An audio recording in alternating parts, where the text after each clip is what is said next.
Assalamualaikum warahmatullahi wabarakatuh. Saya Syarli Sukmadira Putri dengan NIM 231153215 akan mempresentasikan hasil dari penelitian saya atau percobaan saya mengenai fake news detection. Terdapat latar belakang mengapa saya mengambil penelitian ini.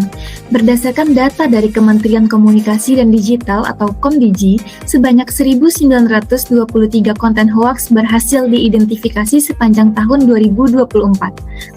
Tingginya jumlah konten hoaks yang beredar menunjukkan bahwa upaya verifikasi secara manual belum cukup efektif untuk mengatasi permasalahan tersebut. Oleh karena itu, diperlukan solusi yang mampu bekerja cepat, akurat, dan otomatis dalam mendeteksi berita palsu. Pendekatan berbasis kecerdasan buatan atau artificial intelligence, khususnya machine learning dan natural language processing atau NLP, menjadi salah satu solusi yang menjanjikan dalam menangani permasalahan klasifikasi berita. Di sini terdapat beberapa metodologi yang saya gunakan dalam mengatasi permasalahan ini. Yang pertama, dataset berita. Saya akan mencari dataset berita yang sesuai dalam penanganan kasus ini. Kemudian dilanjutkan dengan tahap pre-processing text, kemudian ekstraksi fitur, pemodelan, evaluasi, pemilihan model terbaik, dan deploy model terbaik tersebut ke dalam Streamlit. Dataset yang digunakan pada penelitian ini ialah dataset WILFACT yang merupakan dataset berita yang digunakan untuk tugas klasifikasi berita palsu atau fake news detection. Dataset ini merupakan versi yang telah diproses dan dikurasi dari berbagai sumber berita daring yang masing-masing diberi label berita palsu atau fake dan berita asli atau real. Dataset ini berjumlah 71.620 baris dan memuat 15 atribut. Nah, untuk menjaga keseimbangan kelas dan efisiensi pelatihan model, dilakukan sampling dengan mengambil 20.000 dataset saja, yang terdiri dari 10.000 berita palsu dan 10.000 berita asli. Dataset kemudian diacak dan dibagi menjadi 3 bagian, yaitu data latih sebesar 70%, data validasi sebesar 10%, data uji sebesar 20%, dan pembagian data dilakukan secara stratified, sehingga proporsi kelas tetap terjaga pada setiap subset data.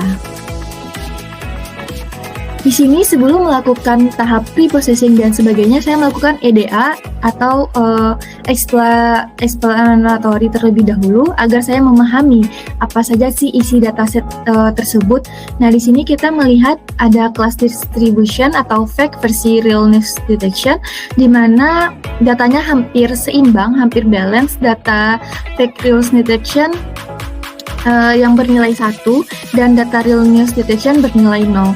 Ketimpangan antara fake dan news hanya sedikit, antara 3.500 hingga antara 35.000 dan antara 35.000 dan 36.000. Kemudian saya melihat lagi apakah bahasa di dalam teks ini bahasa Inggris semua atau tidak, dan ternyata ada sebesar 2% data yang non-English dan 98% datanya Inggris. Di sini artinya data pada dataset ini didominasi berbahasa Inggris. Kemudian kita untuk melihat juga distribution of article title length by kelasnya, di mana kelas real dilambangi dengan warna pink dan kelas fake dilambangi dengan warna hijau. Di sini kita melihat bahwa distribusi atau panjang judul dari data real lebih panjang ketimbang data fake. Kita lanjut ke proses pre-processing. Untuk biar data yang kita gunakan lebih bagus lagi, kita melakukan penghapusan data kosong, penggabungan judul dan isi berita. Penggabungan ini dilakukan untuk memberi informasi yang lebih lengkap kepada model, karena judul seringkali mengandung kata-kata kunci penting yang mencerminkan isi berita. Kemudian kita lakukan normalisasi teks, dan kemudian ini sedikit ganda, saya mohon maaf. Selanjutnya yaitu deteksi penyaringan bahasa.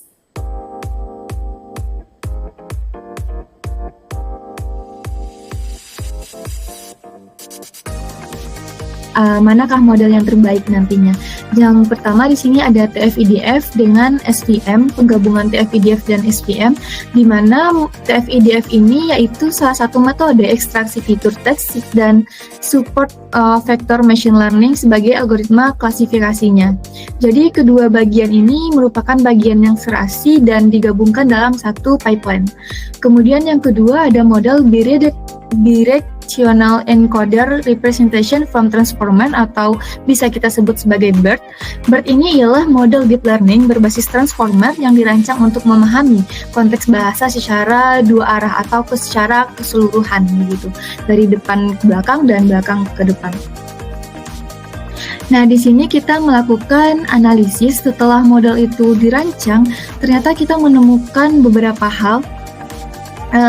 Model BERT ini memiliki akurasi 0,93 dan model TF-IDF ini memiliki akurasi 0,94 atau jika dibulatkan 0,95. Mungkin ini untuk jaraknya tidak signifikan, dan untuk precision di model TF-IDF ini yaitu 0,93 dan BERT juga 0,93.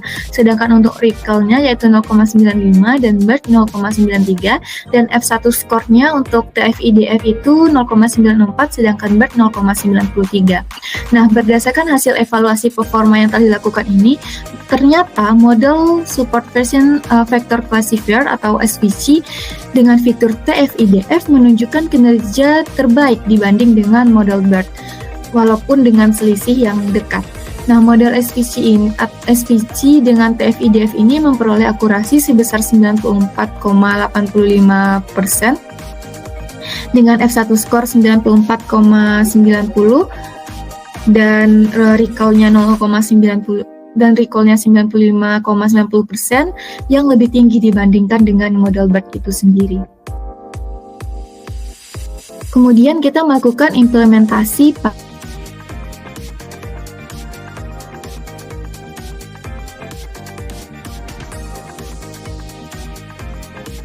teks ke dalam teks berita, ke dalam bagian ini, dan menekan tombol prediksi. Kemudian akan dihasilkan hasil prediksi real news, dan di sini juga ada saya memasukkan data fake dan berhasil diprediksi sebagai fake news detection.